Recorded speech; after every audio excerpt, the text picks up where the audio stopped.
Before I begin with my talk, I would also like to give my compliments to Stephen Cross.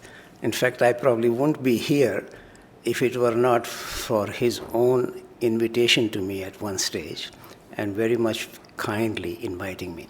So I actually dedicate this talk to Stephen Cross.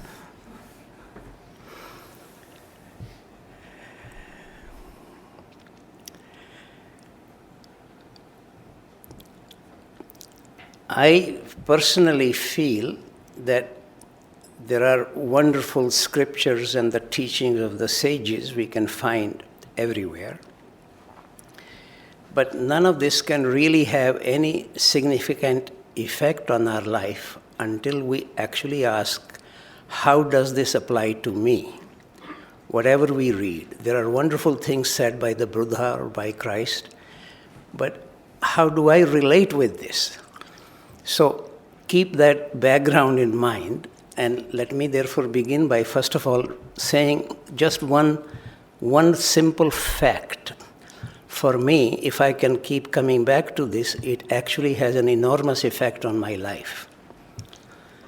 But you don't need to buy this simply, and the simple fact is this, that I did not create myself. Hardly anybody else would disagree with this about themselves. If I can keep returning to this simple fact, it cannot not change one's life. So let me repeat this again. I did not create myself. Then naturally the question arises. In this very vast universe with billions of galaxies, and then in the face of the remark of practically all the sages in the history of humanity, that the entire space is pervaded by conscious and subtle energies. Why have they bothered to create me for a few decades at this time on this planet, in this body? Because I hardly created myself. I would not even know how to create my nails. When people imagine that I am an intelligent man, most of you are probably far more intelligent, but would you know how to create your own breathing apparatus? We say I am breathing, which is entirely a wrong statement. Could I decide to breathe? I am being breathed. We have this classical expression in the book Genesis. God created human beings from the earth, then he breathed his own breath into them to make them alive. Obviously, the implication is that as long as I'm alive, it's the breath of God in me which is keeping me alive. But then one can also wonder why. Why is it keeping me alive? Now, in this context, let me first of all say two or three general ideas which are, as far as I know, are common to all spiritual teachings. One of them is that the entire universe and every creature in it comes from the highest level of consciousness, variously labeled Brahma or God, Holy Spirit, or simply the Absolute, or sometimes simply that, because it's difficult to label it. So whatever label appeals to you, but the suggestion is that it is the highest level of consciousness from which everything is either created or it emerges. There are variations in the traditions, but this is nevertheless a common feature. And then that all creatures are, everything is at different level of materiality. Therefore, correspondingly different levels of consciousness. Then a very universal idea that every level of reality is wishing to evolve. The word evolution there is understood in terms of acquiring more awareness, more consciousness, as it were, returning to the source. We have this rather interesting remark of St. Augustine several centuries ago. We are sojourners here below. Our real city is the city of God, the city to come. Every level is wishing to evolve, to return home, if you like, to return to the source. But in order to evolve, at whatever level of consciousness and therefore corresponding materiality the element is, it needs to undertake some action.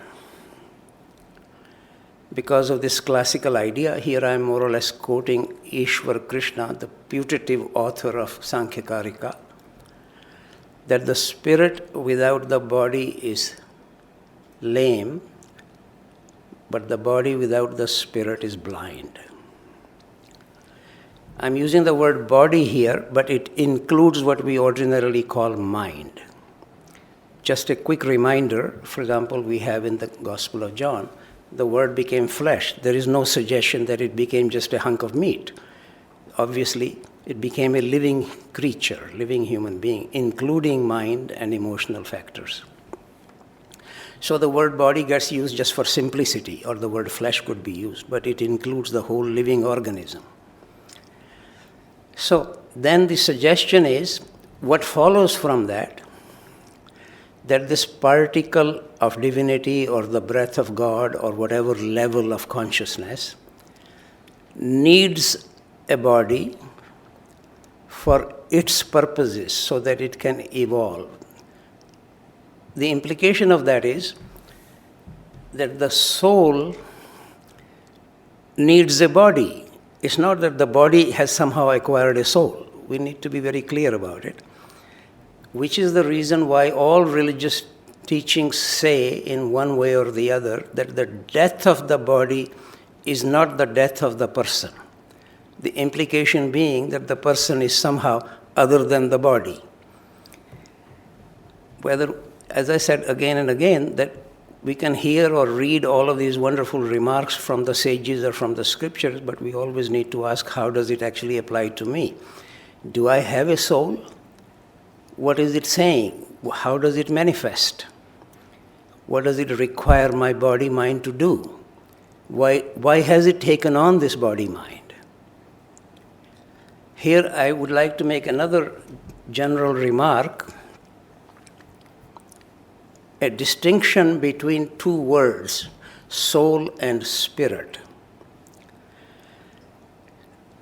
Descartes somehow created such an enormous amount of confusion by just mixing these two words as if they are exactly the same, and it becomes very difficult these days to sort of distinguish them. But for example, in the New Testament, there are clearly two different words which are used, pneuma and psyche, or psyche, we might say in English. One is translated as spirit, the other as soul. And as a generalization, as a comment I may make, soul is personal. Your soul is different from my soul. Spirit is transpersonal. So the soul is, if you like, an element or a fragment of the spirit which is trying to evolve so that it can come to the level of the spirit. As I said, every spiritual element throughout the whole creation is trying to evolve, to return higher. So these are sort of general background things. Why would one bother about transformation, which is really the topic here?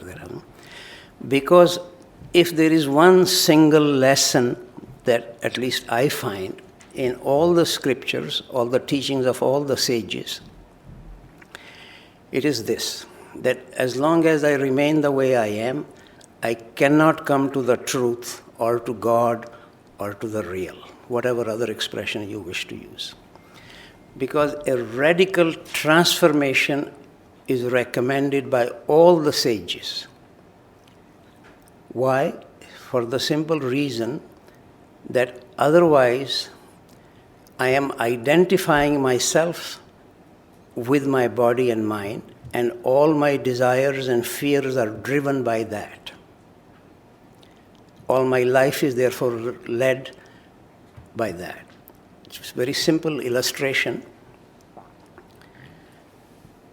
I'm sure everybody here knows that in the Buddhist terminology, the devil is called Mara, and Mara undertakes to the Buddha to be. He's not yet the Buddha, but he undertakes to deviate him from the true path, which is actually true in the history of any of the sages.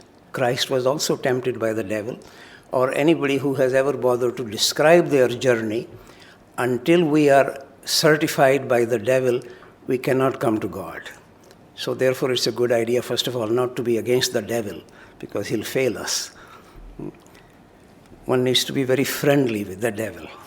So what is it that Mara, what does he use to deviate the Buddha to be from the path? Because we should easily assume that the devil is not dumb. He's using exactly the sort of things which apply to every human being. The Buddha is also a human being, just like us. So, bodily pleasures and comforts. So he sends his own daughters to seduce him. In fact, in the Buddhist tradition, there is many of these things, by the way, one can't ever be sure they are historically true, because people like the Buddha or the Christ get mythologized in a culture. But it doesn't matter. That is what the culture regards as the sort of a highest kind of person. So it is said in the Buddhist tradition, or it is attributed to the Buddha, that if there was one other force as strong as sex, he's not sure he would have made it. So even he felt that this was a very strong force. It's after all a cosmological force. You and I won't exist here without that. So one should not feel that it is so easily conquered by anybody.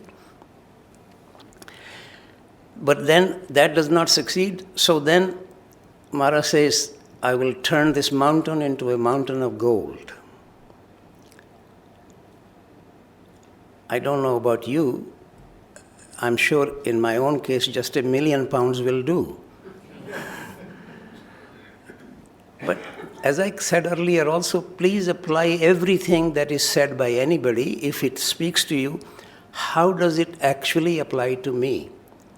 Otherwise, it's all very fancy. Christ has said wonderful things. The Buddha has said wonderful things. Krishna has said wonderful things. So we can keep quoting them or try to convert other people to this. But how does it apply to me? So, am I free of this? Then the third thing the Mara tries is that I will give you sovereignty over the whole world. Power, wealth, pleasure. Generally speaking, the word that gets used is desires. But then the other side of it, deprivation from the desires or fear. Mara sends his armies to try to kill him. Ultimately, the fear of death seems to be the major fear for everybody. So, I say that the reason why all the traditions or all the scriptures and the teachers say that until I am radically transformed, there is no possibility of me coming to the truth, because in general, these are the desires and fears are the ones which are driving the whole world, which is why, for example, this is actually a remark of Christ in one of the Gospels, that the whole world is in the sway of the prince of darkness. We don't need to be very dramatic about this. We can look at 4 or 5 major leaders right now in the world. At least half the population of the world is in India, China, USA, Russia, Britain put together. It will be more than half the population of the world.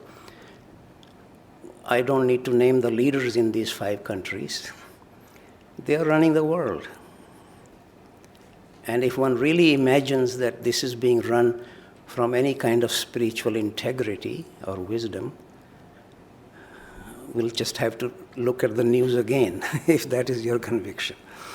So, the remark of Christ that the whole world is in the sway of the prince of darkness, in fact, should not be so easily dismissed. Which is why sometimes These are sometimes more or less extreme statements, but one of the letters, this is the letter of James in the New Testament, he who loves the world is verily an enemy of the Lord. I think this is rather an extreme situation because in a way we also need to love the world in order to be able to assist it. But one can see why some of these kinds of statements arise if one realizes what are the forces running the world. So then the suggestion is that because in general my own identity becomes usually this body-mind, which is meant to be the instrument for the evolution of this particle of divinity, what we call the soul. I'm just using this word. Not every tradition uses exactly the same words. But as a generalization, that this is meant to be, whether it's the breath of God or a particle of divinity, or Krishna himself says it's a particle of himself, which takes on all the senses.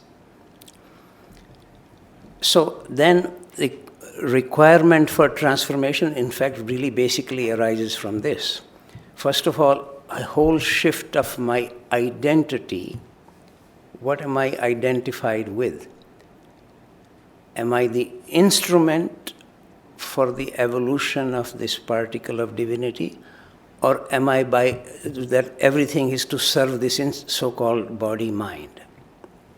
Which is what Mara or everybody else actually tests us with to begin with. If the word Mara seems too traditional, if you are more interested in contemporary psychological sort of usages, so that'll be the shadow side of our being. But until we can face it, overcome it, there is no possibility of coming to any kind of wisdom or light. Therefore, this suggestion for a radical transformation gets expressed in varieties of ways. I will take 2 or 3 examples, just merely to illustrate the way it gets expressed. One is that this is actually a remark of Christ in the Gospel of Matthew. Unless you leave yourself behind, you cannot be a follower of mine. Because our conditioned self is the worldly self with which we are identified, with which we are occupied, and very much the suggestion that that is the self that needs to be left behind. By the way, I will come back to this idea again. To leave it behind doesn't mean that we need to be against it.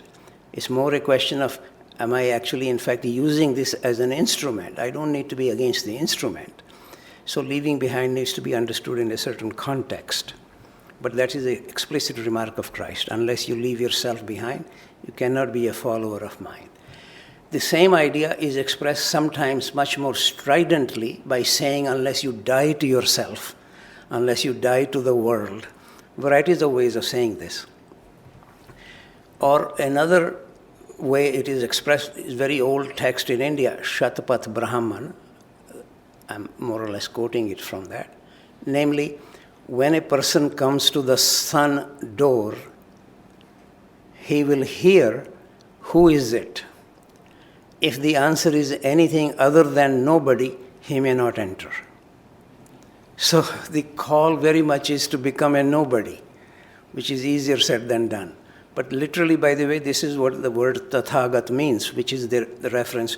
The Buddha is often called Tathagat, which simply means thus come and thus gone, without leaving a trace. That's the idea behind this. Becoming a nobody.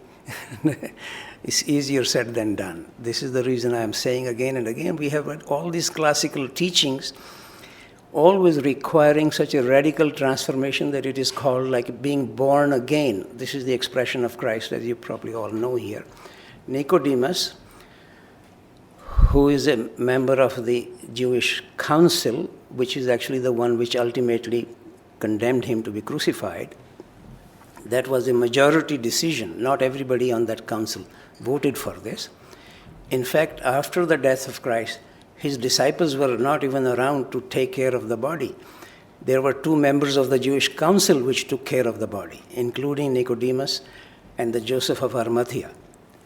They were the one taking care of the body. So the whole council was not against Christ, but by majority vote he was crucified.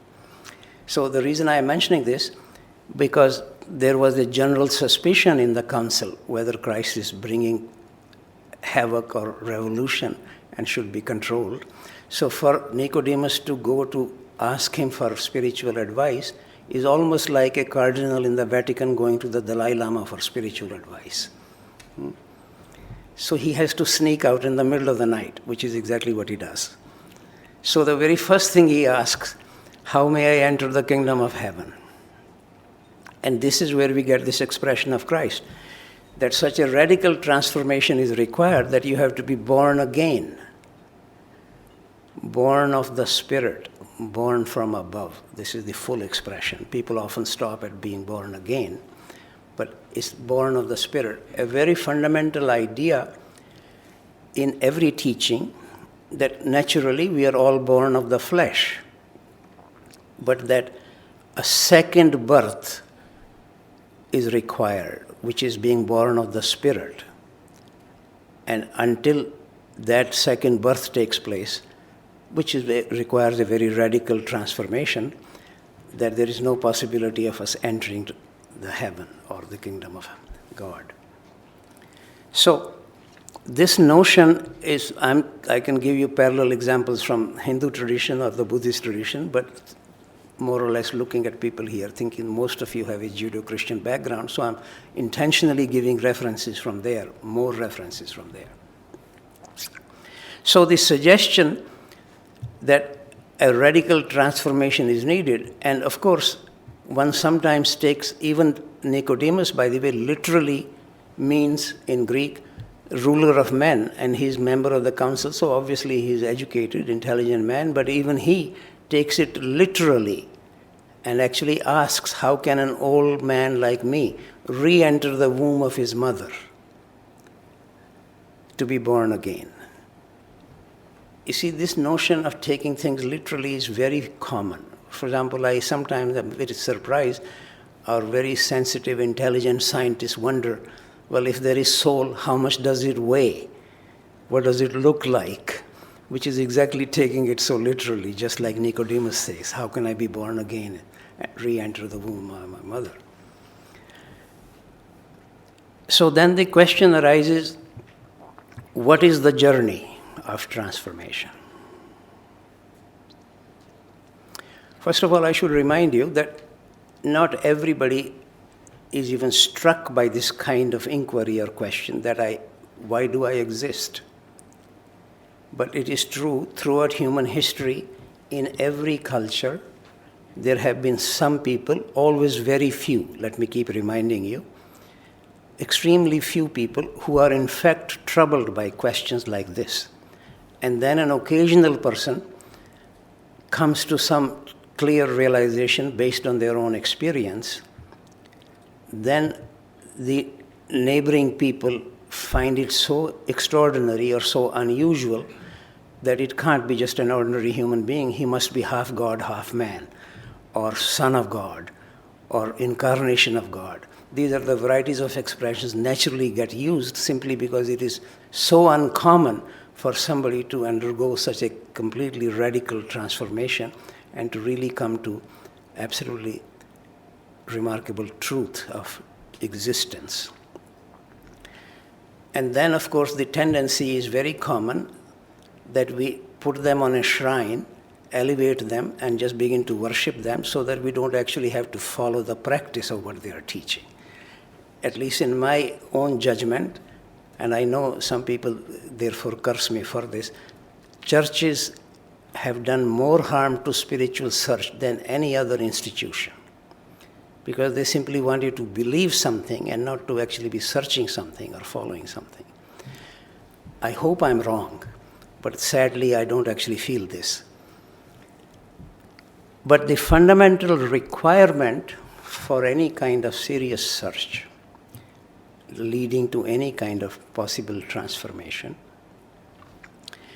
is an impartial self-inquiry. if I need to leave myself behind, what is this self that I need to leave behind? Or at least to find its appropriate place. As I said earlier, also sometimes the expressions are very strongly put, and one forgets that I need this self precisely as an instrument why the soul has taken on this body. So I don't need to be therefore against the instrument, but some of the expressions seem almost as if I need to get rid of the instrument. But nevertheless, not to completely identify myself only with the instrument, namely with the body and the mind and the desires and fears of that organism. So that requires a very steady and impartial self-inquiry. Other words get used: self-knowledge, self-observation, self-study. All this is fine. Various different phrases get used for this. But this is a very dangerous enterprise. Anybody who has seriously actually undertaken self-inquiry would not be surprised by, this is a remark of Rumi, if you have not yet seen the devil, go look in the mirror.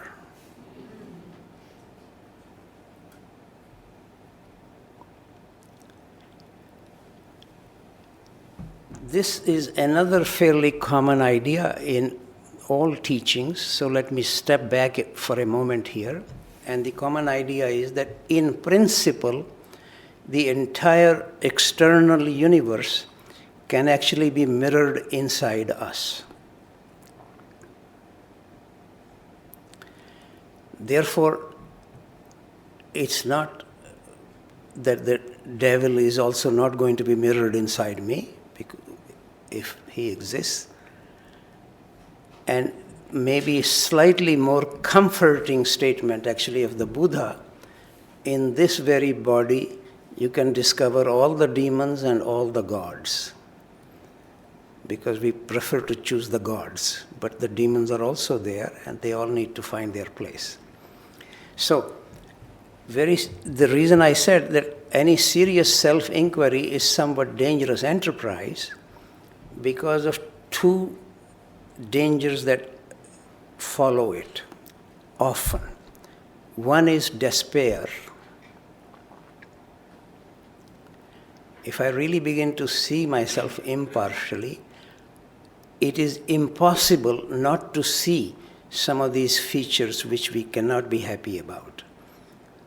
Especially we don't approve of them in other people, but when one begins to see that the others are just like me, I have all these features also, then one begins to feel, partly because we take things very personally, as if I alone am subjected to this. And this is why one of the most important safeguard for any serious spiritual inquiry, in my judgment, is a community of fellow searchers. Because then one will soon discover that it's not only me who has the shadows of the devil, that this is a universal situation, that self-knowledge actually very soon becomes knowledge of the human condition.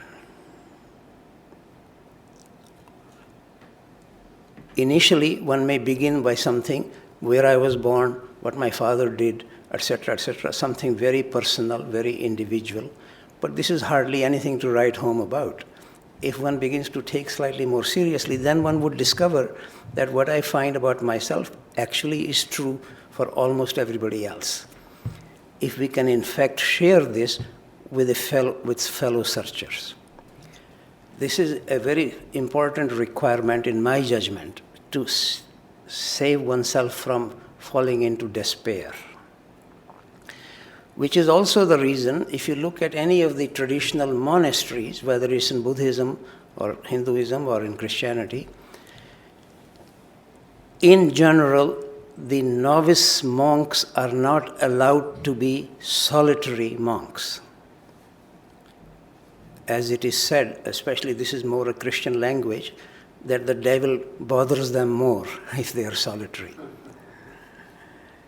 they have to work with other monks. Only then an occasional one is, as it were, graduates and can become solitary monk. But in general, the idea, for example, we have this very strong suggestion. For example, in Buddhism, any Buddhist they often use these phrases, Buddham Sharanam Gacchami, Dhammam Sharanam Gacchami, Sangham Sharanam Gacchami. I take refuge in the Buddha, in the Dharma, meaning his teaching, and in the Sangha, which is the community that one is taking refuge. So this emphasis on community is almost universal with all the teachers, because without that, there is always the possibility of despair, that I alone am subjected to many of these terrible features. But then one begins to realize that this is actually the universal human condition. Which is why St. Paul actually makes this remark in one of his letters, that our struggle is not only with other human beings, but with forces, as he says, there is wickedness in high places. So this is St. Paul's remark. So wickedness in high places. Some of these are cosmological features that one is struggling with. The other danger of self-inquiry or self-study is fantasy. I am specially chosen. Recently, one of our politicians in North America said that. You probably know that. And of course, in a community, it's not long that one can stay with that fantasy that I am specially chosen as the Son of God or the incarnation of God, because the others won't let you get away with this. So I'm really repeating this idea that it is very important actually to have a community of fellow searchers with whom one periodically meets. But it is not so easy to actually have a community of fellow searchers, because it very soon becomes competitive like any other gathering. And there also some people want to claim that they really know and the others don't know, etc. So it's a hard task to actually find a proper community. But let me continue with what are some of the requirements of transformation or a new birth, because this is really the fundamental suggestion from all the teachers. If you know any exception to this, please help me, because I'm not committed to remaining in my own point of view about it. Afterwards, we would have not so much question-answer, but I prefer the word exchange. If you have a different perspective, if you have a different understanding from the scriptures. But as far as I know, practically all the teachers say in one form or the other that in general human beings do not live the way they should. Furthermore, the way they could. Otherwise, simply to make the first statement may be true, but until one can actually demonstrate that it is possible to live differently. The reason why people such as the Buddha or Christ are admired by any sane person is because they actually demonstrate how to live rightly. And what does it mean to live rightly? Maybe I should also, in fact, I invite you, if you ever feel called by anybody as speaking like a teacher or a guru or somebody you wish to respect, there are certain very common features of people like this. One is increasing sense of humility, increasing sense of service, rather than more and more freedom from me. What do I gain out of this? Am I more admired, or do I get more wealth? What do I serve? Why am I born? Increasing awareness of this and actually undertaking that. Classical example, Christ even washing the feet of his own disciples, and certainly sense of service, and then a sense of inclusiveness. The others are just like me. They are all coming from the same divine energy. So any of this sectarian perspective is already an indication that something is not understood or something is not transformed in one. And more awareness of the presence of the divine in everyone. Here I would tell you one simple instance. When Mother Teresa got the Nobel Prize for Peace. Suddenly, of course, she was very popular and traveling everywhere.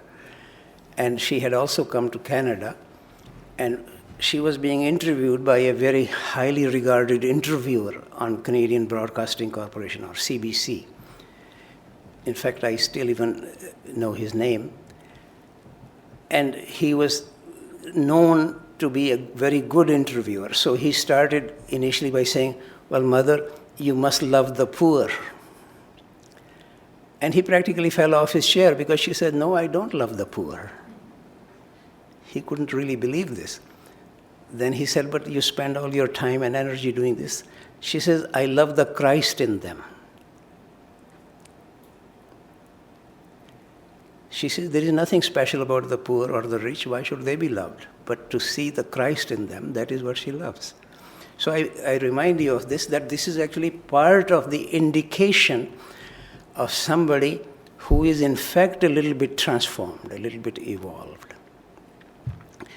And then very much the suggestion, more and more freedom from me, freedom from selfishness or self-centeredness. And then always much more practice of or a demonstration of love, compassion. These are the features of anybody who is in fact a little bit free of themselves. In that sense, they have somewhat left their self behind. So we don't need to just merely accept these ideas, but I'm now repeating this statement that in general, practically all the great teachers say in one form or the other that human beings do not live the way they should and the way they could, and they demonstrate the way they could. Otherwise, we won't follow these teachers.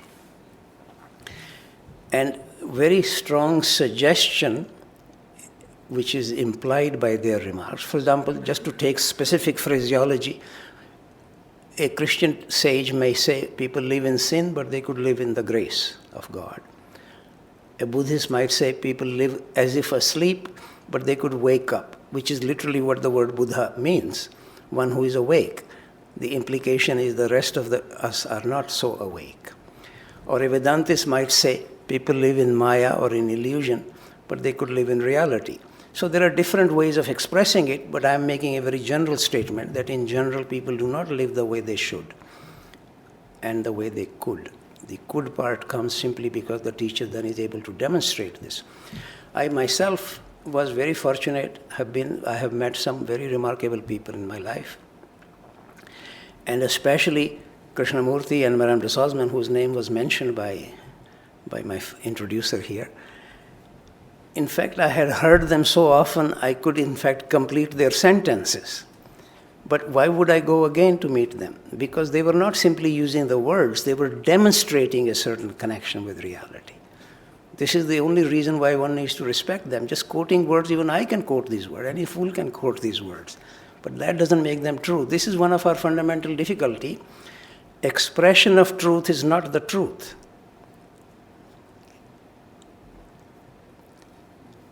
And to just get too attached to the expression, at the very best, an expression may lead to something, point to something. But until one actually experiences it, it is not the truth. And another remark here I should make. Mind does not experience. All experience is by sensation. In the scientific realm, or the usual realm, all experience which results in measurements is done by externalized senses. Then the mind is not irrelevant. Several different observations or measurements have been made. A creative scientist can look at several, then suggest different measurements to be made, or how all of them can be explained by one theory. But mind is not making the measurements. Mind is not experiencing anything. And in the spiritual realm, It is the internalized senses. For example, I can close my eyes and say, I see what is taking place. So it's internalized. And let me actually emphasize this point. I'm partly, in fact, quoting in this case a great sage in India, Sri Anirvan, saying that even the subtlest spiritual experience is a sensation in the body. Which is the reason why so much emphasis on becoming more and more sensitive to the body, so that one can in fact be aware of what is actually taking place. This is part of the process of transformation. Wholly, as if, it's almost just quick reminder here, every impression that we have actually influences our body at a cellular level. And a new body is needed for a new consciousness. Transferring, or really more or less a radical transformation of the body, of the mind, of the feeling. Otherwise, the usual situation, very nicely represented by a remark of St. Paul, I do what I do not wish to do, and I do not do what I wish to do. This is a quotation from Letter to the Romans by St. Paul, hardly a negligible saint. And if it is his situation, why would it not apply also to me? All the New Year's resolutions we happily make, a few days later, one is not able to carry them out. So, one of the reasons for suggestion of a transformation is needed is because our internal faculties, the body, mind, and feeling, are not integrated. One aspect of us agrees to something, it makes sense, but then some other aspect has to carry this out. I often myself, if I can look at myself impartially, I would have to say that there is a large gap between what I know and what I am. Unless I actually begin to see this, then there is no need for any transformation. But if one begins to see, one can read all these wonderful things said by the Buddha or by Krishna or by Christ. I can quote them. In that sense, I know them. But does this correspond to what I am? So, as one part of self-observation or self-inquiry is to actually begin to see the gap between what one knows and what one is. Therefore, naturally, a call towards more and more seriously undertaking the transformation of this instrument. And I would just like to take 1 or 2 more minutes to say that to be free of something does not mean that we need to be against something. In fact, if I wish to be free of something, being against something can never free me of it. I need to find its appropriate place. So in this case, sometimes even the word ego, that we need to be free of our ego. Let me quickly remind you, all the great statements of Christ, such as I am the way, the truth, and the life, if you read their Greek version, because every book in the New Testament was written in Greek, all his statements begin with the word ego. Ego eimi, I am.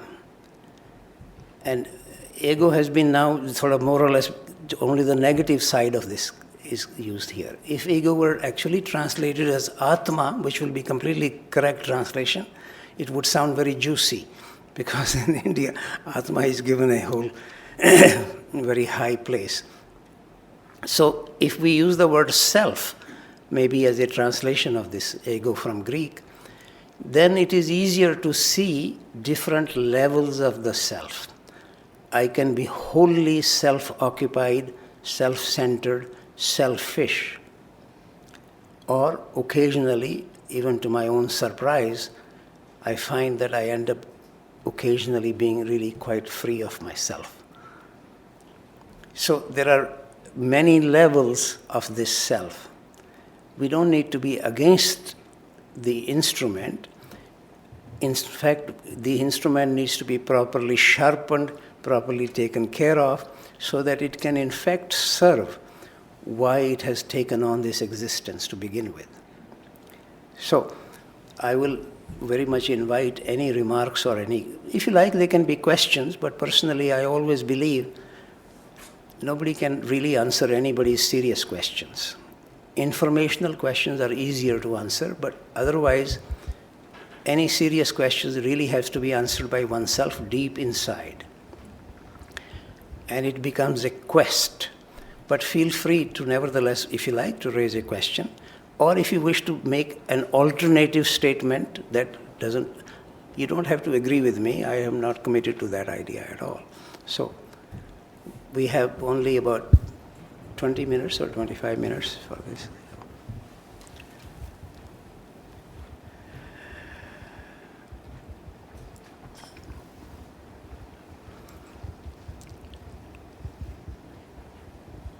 Thank you very much for that wonderful talk. I wonder if you could just enlarge on that saying of Christ's, I am the way, the truth, and the life, and that original Greek translation, because it seems to be something, a real gem there, and I missed it.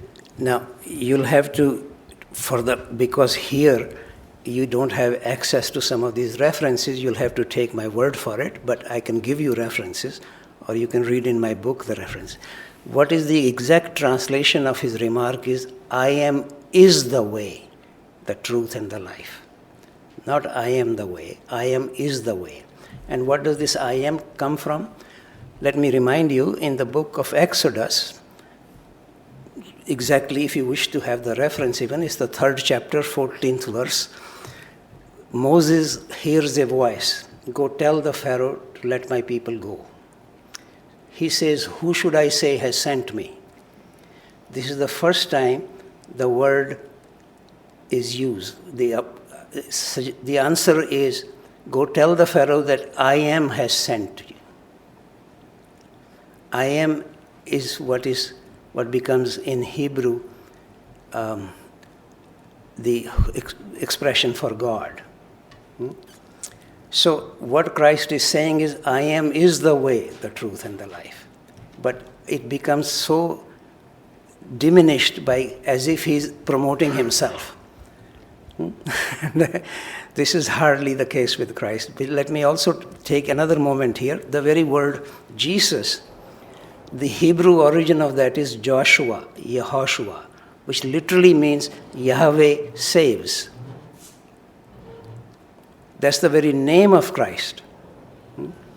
But as you can well imagine, this won't appeal to the churches very much, but if you like, I give you specific references for this. That actual translation of that remark is, I am is the way, the truth, and the life. Okay, anybody else wishes to? Yes, please.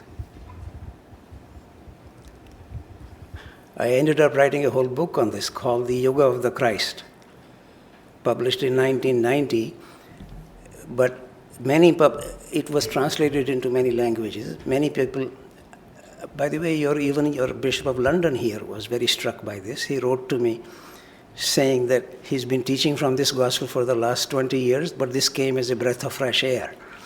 Then he said, but I don't agree with everything you say. And I was very struck by your statement earlier on, your idea that separating the spirit and the soul. Yes. And that seems to me like such a useful concept. It is for me anyway. And I can understand the spirit perpetuating throughout the whole world, through all the animal kingdom, the trees, the branches, the goldfish, whatever. I can see that. And I was wondering I'm sort of puzzled what I think about the soul. Now, does a chimpanzee have a soul? I don't know. It's where you make this distinction between man and the rest of nature. This distinction, I'm not really making this distinction, I'm simply pointing it out. This is what you would find in the New Testament. These words are used separately, and it is actually Descartes in the 16th to 17th century that created this confusion. And he then explicitly says, spirit is the same as the soul, is the same as mind. You take my word for it. If you like, it's his book called Method. That's the title of the book. And in my judgment, that has created more philosophic confusion than it makes a dualism between mind and body, or in the theological circles between soul and body. And these days, especially in the Christian circles, to say to somebody that the soul needs to evolve almost doesn't make any sense, because it is already part of God or part of the Spirit.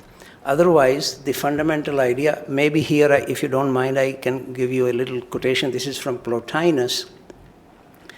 Our soul, he used the word psyche in Greek, but soul in English, is amphibious in nature. It can sink completely into the matter, or it can soar into the one. So that's the whole idea, that whatever this particle of divinity or particle of spirit is in me, the soul, it gets stuck down here in general, but it can evolve and in fact return to the, Plotinus says, to the one. That is very high. But even a little bit of evolution would be a helpful thing. So it's really moving from the personal to the transpersonal. Which is why, strictly speaking, many years ago I had actually written a paper on this, published by Cambridge University Press, on is religion psychotherapy? Psychotherapy is required if your psyche is not working properly, but if religion has actually any meaning, it is precisely to go beyond my psyche, to be transpersonal nature. Yeah.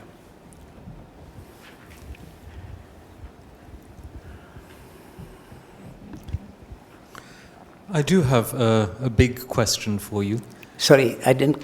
I do have a big question for please. you, which is, if I understand you rightly, you say everything seeks to evolve. If we take spirit in its most universal manifestation, how can spirit, you refer to it as Holy Spirit at the beginning of your talk, evolve? It's the soul that evolves. Not spirit. No, it can evolve Thank to you. the level of the spirit.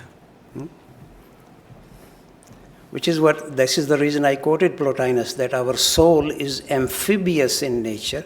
It can sink or it can fly. Sorry, Ravi, I'm carrying on the same lines.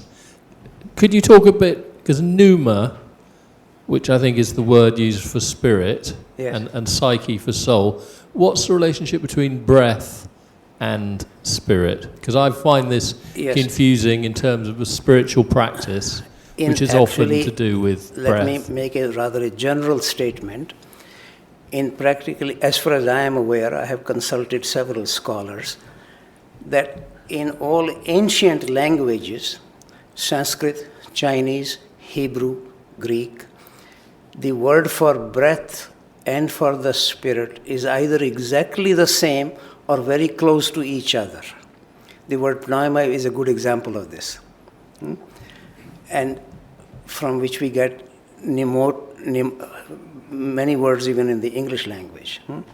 So the idea that the particle of the spirit enters into my organism through breath see, the contemporary usage of the English word breath doesn't quite convey the richness, which is still actually conveyed by the Chinese word qi or the Sanskrit word prana.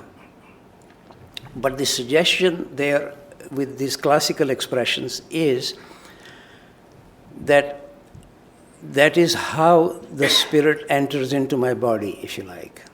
But actually this expression that I quoted from Genesis is the breath of God. So the word breath is very important to focus on.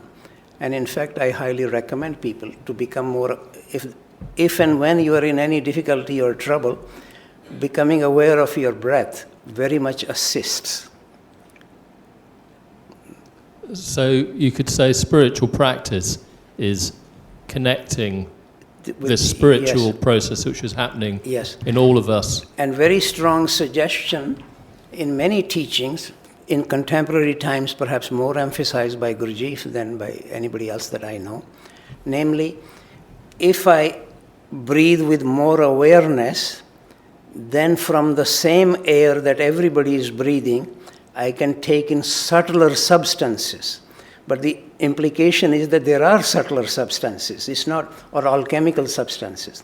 So it's not simply just I take in oxygen and I let out carbon dioxide. That prana or breath has much more richness in it than the English word now conveys. But that doesn't mean one needs to get bound by that. One can actually try this yourself. So you can say conscious breathing is a way of spiritualizing the soul. Very much. In many, many meditations, for example, some of you maybe you experience this, what is called vipassana meditation, there is much more emphasis on paying attention to breathing in many, many forms of meditation. Yes. That lady there behind you. Thank you. I've got to be rather careful I don't get into defending churches and going to church. I think there are many people who go to church who would agree with most of what you're saying. I'm one of them.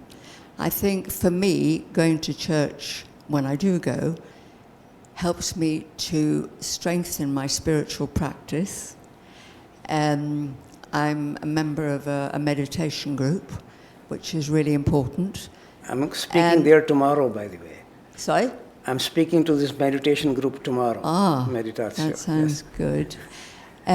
Also, for me, Jesus Christ, the Christ, is an example of how I can be, rather than the way I am, but the way I can be. Yes. And as far as community is concerned, I think it's an extraordinarily supportive part of going to church is having a community that reflects back the shadow in me as much as the goodness in me. And particularly the Christian tradition is a very broad tradition. We have the monastic tradition, which has many, many great spiritual teachers have come out of it. So I just thought I'd like to feed that back. Thank you. No, I'm happy to learn that it's been helpful to you. This is why I said, making a general remark like this is bound to be complete. It can never be wholly accurate.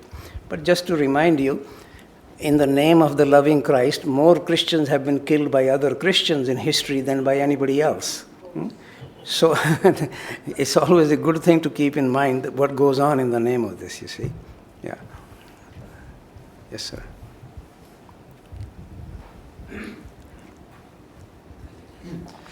You began by explaining how we should ask ourselves the question, having gained some understanding, some knowledge, how does it affect our lives? How are we going to make it, as it were, practical? How is it going to transform our existence, if you like? Not all of us are going to reach the lofty heights of understanding which you have obviously reached, but we may have similar aims. And we spend a great deal of our lives simply engaged in the activities of the world, not always in wonderful discussions such as this evening. If that aim at transformation is being adopted by ourselves in our lives, how will it affect our day-to-day activities? Because it seems to me that's the question we might want to ask ourselves, if taking on board your advice at the beginning of the talk. How is this going to be made practical so that we're not simply living our lives of ego and self-centeredness, but living with a sense of love for mankind, for example, in every respect? How is this knowledge going to be made practical in that way? Yes. I should say, first of all, that the wish to know why I am born or what is the purpose of my life or the meaning of my life is actually universal. But in general, right from day one, we in fact end up even teaching our own children do well in school so they can go to the good college, can get a scholarship, do a postdoctoral work, etc., etc. So it very soon becomes externalized success in the world. But otherwise, my impression is that, in fact, spiritual birth is built right into our structure.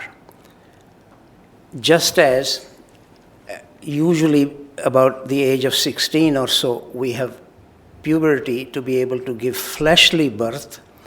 My own impression very strongly is that for most people, usually between the ages of about 40 to 50, there is an internal urge for a spiritual birth.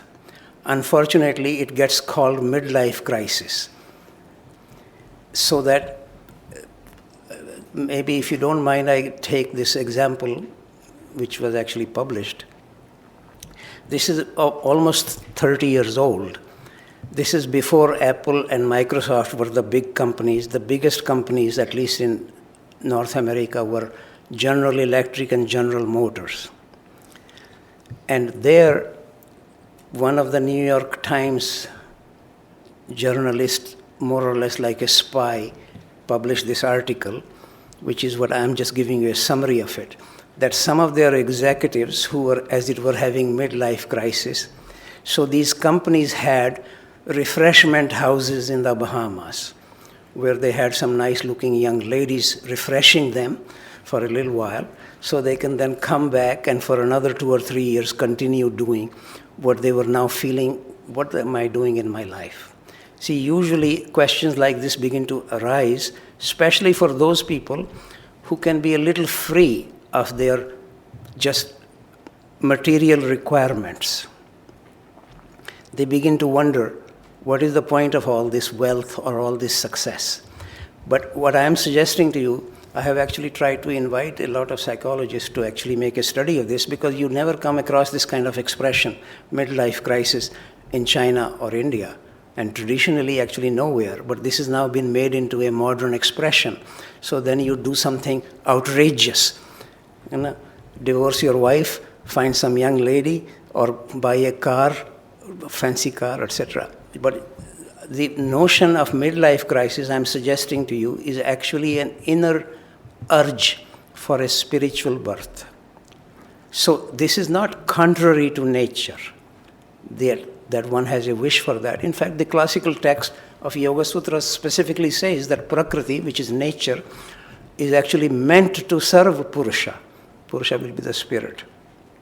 So, but what has happened, that because of these companies wishing to have their executives continue to do the kind of thing they were doing, which brings naturally more wealth to the companies, so they are trying to find ways of diverting their attention from what is beginning to internally call them. So I don't think this is contrary to our internal wish or requirement.